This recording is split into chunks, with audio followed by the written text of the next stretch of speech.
చిరంజీవి గారు నిన్న తెలంగాణ సినిమా అవార్డుల ఫంక్షన్‌లో ఆంధ్రప్రదేశ్ ప్రభుత్వం పైన ఒక కామెంట్ చేశారు.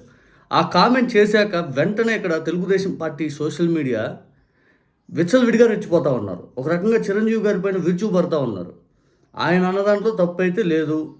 కానీ ఆయన అన్న దాంట్లో తప్పులు తీసేసి మీరిక్కడేమన్నా సినిమా షూటింగులు చేస్తున్నారా? మీరిక్కడ ఏం చేస్తున్నారు? కేవలం సినిమా షూటింగులకి ఏదైతే హైదరాబాద్‌లో చేసుకొని పూర్తి స్థాయిలో ఆంధ్ర ప్రాంతానికి లాభదాయకంగా ఏ పని చేయకుండా కేవలం టికెట్ రేట్లు పెంచుకోవడం కోసం ఆంధ్రాకొచ్చేసి మరి ఇక్కడేదో సినిమా ఫంక్షన్లు చేయాలి, సినిమా వాళ్ళకి పూర్తి స్థాయిలో అవార్డులు ఇవ్వాలి, గౌరవించాలి, సన్మానించాలని ఎలా కోరుకుంటారు మీరు అని చెప్పి పెద్ద ఎత్తున TDP social media cinema industry పైన విరుచుకుపడతా ఉంది. అందులో కొన్ని పేజెస్ అయితే మెయిన్‌గా నారా లోకేష్ గారితోటి, టీడీపీ చంద్రబాబు నాయుడు గారితోటి వీళ్ళతోటి ఫోటోలున్న దిగినటువంటి మెయిన్ పేజెసే ఎక్కువగా ఫోకస్ చేస్తూ ఉన్నాయి.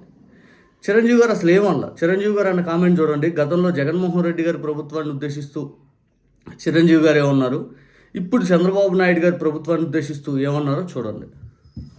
పక్క రాష్ట్రం అయినటువంటి మన మన మన తెలుగు రాష్ట్రం ఈ కళాకారుల పట్ల, ఈ సినిమాల పట్ల వాళ్ళని ఉత్సాహపరిచే దాని విధానంలో కొంచెం వెనకంజ వేసే ఉందనుకున్నాను. కాబట్టి ముఖ్యమంత్రి గారు నారా చంద్రబాబు నాయుడు గారు ఆయన కూడా దీన్ని ఇన్స్పిరేషన్ గా తీసుకుని మరింత ప్రోత్సహిస్తే గనక మీరు ఇచ్చే ఉత్సాహంతో ఎంతో మంది యంగ్స్టర్స్ ఈ రోజున మరిన్ని సినిమాలు చేస్తారు. ఆ సినిమా రెవెన్యూ కూడా మనకి కంట్రిబ్యూట్ అవుతుంది మన స్టేట్ ఎకానమీకి.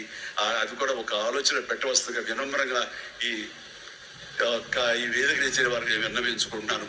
నేను గౌరవ ముఖ్యమంత్రి ఆఫ్ ఆంధ్రప్రదేశ్ ని జగన్మోహన్ రెడ్డి గారిని కూడా కలిసి జరిగినప్పుడు నేను కూడా సినిమా అభివృద్ధి ఎలా చేయాలనే దాని మీద ప్రత్యేకించి ఆయనతో వన్ టు వన్ కూర్చొని మాట్లాడినప్పుడు అన్న చెప్పండి మీరు ఎలాగంటే అలాగా మీకు ఏం కావాలో చెప్పండి అన్న ప్లీజ్ చేస్తామని ఆయన కూడా పెద్ద మనసుతోటి జగన్మోహన్ రెడ్డి గారు అంటాం కూడాను.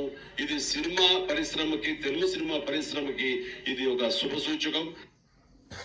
వాస్తవానికి తెలుగుదేశం పార్టీకి అత్యధికంగా ఎక్కువ సినిమా ఇండస్ట్రీ దగ్గరగా ఉంటుంది తెలుగుదేశం పార్టీకి. ఇక జనసేన అంటారా ఆ సినిమా పార్టీ పూర్తి స్థాయిలో తెలుగుదేశం ఎన్టీ రామారావు గారు ఎలా అయితే సినిమా ఇండస్ట్రీ నుంచి వచ్చారో ఇక్కడ జనసేన అధ్యక్షుడు ఇప్పుడు ఉన్నటువంటి వ్యక్తి ఏదైతే డిప్యూటీ సీఎంగా ఆయన సినిమా ఇండస్ట్రీకి చెందినటువంటి వ్యక్తి స్వయంగా చిరంజీవి గారు తమ్ముడు. వీళ్ళు ఇప్పుడు చిరంజీవి గారు పవన్ కళ్యాణ్ గారి పేరు ఎత్తకుండా డైరెక్ట్ చంద్రబాబు నాయుడు గారిని విమర్శించేలా చేస్తూ ఉన్నారు. ఎందుకు విమర్శిస్తూ ఉన్నారు? ఏం పట్టించుకోవాలి? మీరేమన్నా వచ్చి చంద్రబాబు నాయుడు గారికి కట్టసిగా ఏమన్నా కలిసి ఇదిగో ముఖ్యమంత్రికి ఎన్నికయ్యారు అని చెప్పి ఏమన్నా శుభాకాంక్షలు ఏమన్నా తెలిపారా? ఎవ్వరూ రాలా. వస్తామని చెప్పి మళ్ళీ హ్యాండ్ ఇచ్చారు. మళ్ళీ మీకోసం మేమేం చేయాలి అనేటట్టుగా సోషల్ మీడియాలో పోస్టులు పెడతా ఉన్నారు. వాస్తవానికి చంద్రబాబు నాయుడు గారిని ఇంతవరకు అయితే సినిమా ఇండస్ట్రీ తరఫున కట్టసిగా కూడా కలవలా. కలిసి ఏదైతే ఒకసారి అపాయింట్మెంట్ చంద్రబాబు నాయుడు గారు ఇచ్చినా కూడా సినిమా ఇండస్ట్రీ వాళ్ళు వెనకం చేసి వెళ్ళిపోయారు. ఎవరు రాలేదు. పూర్తిగా సినిమా ఇండస్ట్రీని చంద్రబాబు నాయుడు గారు నిర్వీర్యం చేసేస్తున్నారనే ఆలోచన వల్ల మొదలైంది. మమ్మల్ని పట్టించుకోవట్లేదు, సినిమా ఇండస్ట్రీ హైకులు మాత్రం ఏదైతే జస్ట్ ఒక పరిచయాలతో పెంచుకుంటున్నాం తప్పితే మాకంటూ సన్మానమో మాకంటూ ఒక గౌరవార్థం ఏదైనా కార్యక్రమం చేయడం ఏమీ చేయలేకపోతున్నారు. సినిమా ఇండస్ట్రీలో ఆవేదన ఉంది. కానీ గతంలో జగన్మోహన్ రెడ్డి గారిని చాలాసార్లు సినిమా ఇండస్ట్రీకి చెందినటువంటి వ్యక్తులు కలిశారు. జగన్మోహన్ రెడ్డి గారిని వాళ్ళు జగన్మోహన్ రెడ్డి గారు చేసినటువంటి ప్రతి పని వాళ్ళు అయితే కృతజ్ఞతలు చెప్పారు. అఫ్కోర్స్ తర్వాత పవన్ కళ్యాణ్ గారు దాన్ని రాజకీయంగా మలుచుకొని పూర్తి స్థాయిలో జగన్మోహన్ రెడ్డి గారిని టార్గెట్ చేశారు తప్పితే సినిమా ఇండస్ట్రీకి ఏం కావాలో అన్నీ చేసి పెట్టారు. ఆయన ఇచ్చిన జీవోని ఈరోజు ఈ రాష్ట్ర ప్రభుత్వం అమలు చేస్తుంది. కాకపోతే వీళ్ళ ఇష్టానుసారం అమలు చేస్తూ ఉన్నారు ఆ జీవోలో లేనటువంటి పాయింట్స్. కానీ జీవోని అయితే రద్దు చేయాలి. ఇక్కడ స్పష్టంగా చెప్పాలంటే జగన్ గారు మీకు ఏం కావాలన్నా మీరు ఆంధ్ర కన్నా షిఫ్ట్ కాండి అన్నా, మీకు ల్యాండ్స్ ఇస్తాను, మీకు స్టూడియోలు కట్టుకునే స్థలాలు ఇస్తాను, మీకు అన్ని విధాల ఫెసిలిటీ కల్పిస్తానన్నా, వైజాగ్ రాండి అన్న, వైజాగ్ మన అందరం పుష్ చేసి 10 ఏళ్ళు హైదరాబాద్ బెంగళూరులా కాంపిటేటివ్ చేద్దాము. 100% మీరు వస్తే మాకు కూడా గ్రోత్ పెరుగుతుంది, వైజాగ్ అనేది క్యాపిటల్ సిటీ అనేది గుర్తింపు ఎక్కువ చెందుద్ది అని చెప్పి జగన్ గారు అయితే వాళ్ళని అడిగారు. వాళ్ళు అప్పుడు నవ్వుకున్నారు.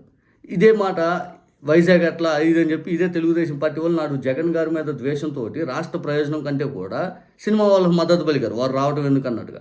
మరి ఈరోజు సినిమా వాళ్ళు రావాలి అని మీరు ఎట్లా కోరుకుంటారు? మొన్న ఈ మధ్య ముఖ్యమంత్రి చంద్రబాబు నాయుడు గారు కూడా సినిమా పరిశ్రమని అమరావతిలో అభివృద్ధి చేయాలి అంటా ఉన్నారు కదా. మరి అదే సినిమా పరిశ్రమకు చెందినటువంటి వ్యక్తులకి 99 పైసలు భూములు ఇవ్వండి అమరావతిలో ఎవరు వద్దన్నారు?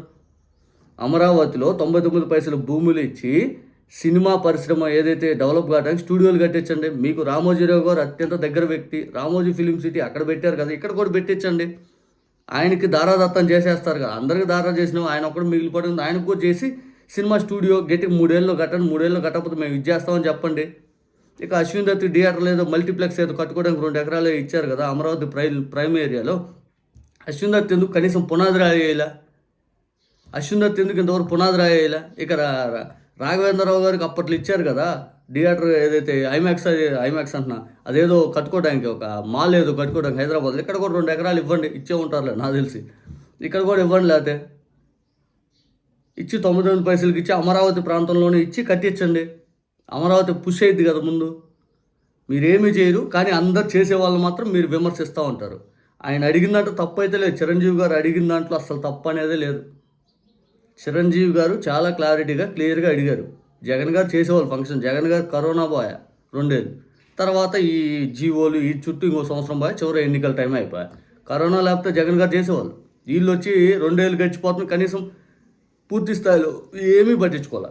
చిరంజీవి గారిని ఇప్పుడు విమర్శించి వంకర బుద్ధి చూపించావు చిరు, లేకపోతే ఇంకోలా ట్రీట్ చేస్తున్నావు చిరు, నీ బుద్ధి ఇదే చిరు అని చెప్పి చిరంజీవి గారిని విమర్శించేది అనవసరం. అసలు ఎవ్వరు కూడా చిరంజీవి గారిని విమర్శించాల్సిన పని అయితే లేదు ఈ విషయం వరకు అయితే.